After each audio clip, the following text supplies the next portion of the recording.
Tabangan at ang kanyang panelist na si Ma'am Elira Salanga Toralba. So, welcome, Larry. Okay, magandang hapon sa lahat. Alam ko ito yung inaabangan ninyong session dahil kami na ang huli, no? At dahil huli ang session, ibig sabihin, kami na rin ang bookend no, ng workshops sessions.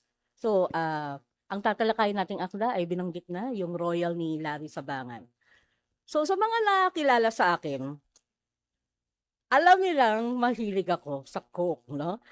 Para sa aking craft lecture ngayong hapon, tatalakayin ko ang akda ni Larry Sabangan at sasagutin ang simpleng tanong na siya ring pamagat ng aking lecture ngayon.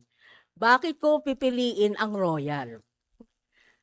Pipiliin ko ang Royal dahil gusto ko si Bado, ang pangunahing tauhan at ang kanyang realidad sa kwento. Lumaki sa kaalamang bayan ng folk healing si Bado. Ngunit nang nagdating na ang kanyang tatay, inutusan siyang bumili ng Royal bilang pinaniniwala ang lunas sa karamdaman. Sabi nga ng mga Gen Z ngayon, may bias ako kay Bado dahil sa kanyang childlike quality. Hindi tulad ng mga akdang pinagmumulan o dahilan ng pagkamangha ay galing sa mystical at mahikal na paraan, ang pag-inom ng Royal ang kagilagilalas para sa kanya.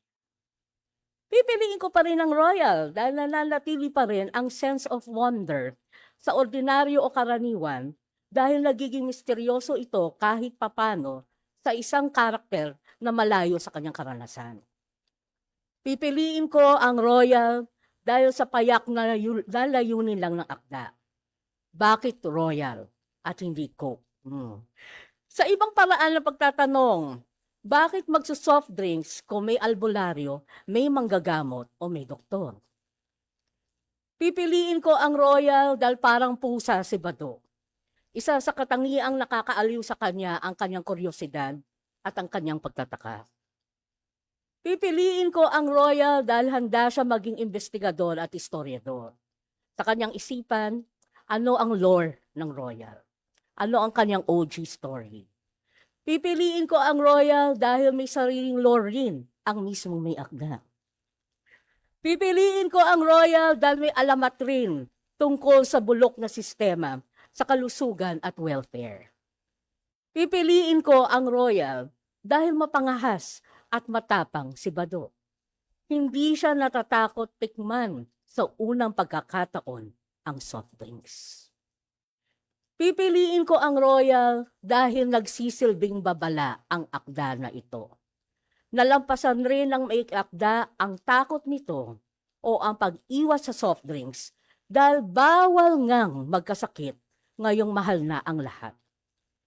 Pipiliin ko ang Royal dahil mga matatapang na mandirigma si Bado at ang may akda. Ang Royal, ang mythical monster na gustong harapin at kilalanin.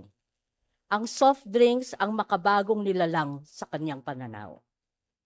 Pipiliin ko ang Royal dahil mapaninlang ang akda. Aakalain mo parang endorsement or ad, ngunit kwento rin ito ng paniniwala at ginhawa. Pipiliin ko ang Royal dahil sa humor nito. Makatatawa ka dahil ginamit ang humor bilang estilo rin sa kwento. Matatawa ka rin dahil makikita mo ang sarcasm pag naiugnay ito sa poetika ng may akda. Pipiliin ko ang Royal dahil ito ang nakikitang pag-asa ng tatay sa kanyang paggaling. Pipiliin ko ang Royal dahil ipinapakita nito ang masaklap na realidad. Nagiging malinaw lang sa atin ang konsepto ng pag-asa kung malayo rin tayo sa limitasyon at sakripisyong kailangang pagdaanan para hilingin ito. Ang pangungulila at pagluluksa sa nawala o na hindi naibigay sa atin.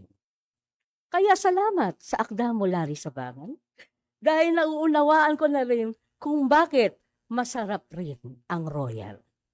At oo guys, pun intended po ito.